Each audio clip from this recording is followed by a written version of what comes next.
Waste കൊട്ടകളുടെ സ്ഥാപനമല്ലേ ഇത്? അതാ പരിപ്പോട്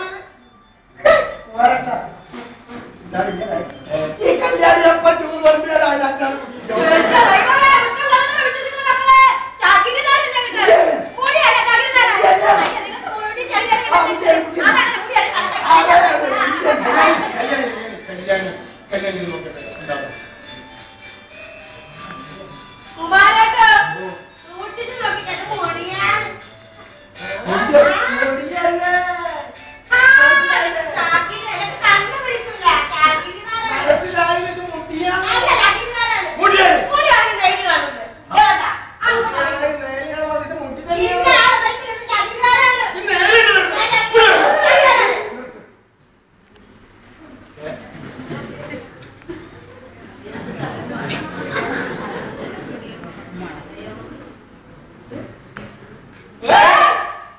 നിന്നാടുന്ന നുണകൾ നിർമ്മിക്കുന്ന വിസ്മയ കാഴ്ചകൾ അറിയുവാനൊട്ടേറെയുണ്ടെന്നറിഞ്ഞ് നേരറിവിന്റെ പാതയിൽ സഞ്ചരിച്ചിടുക.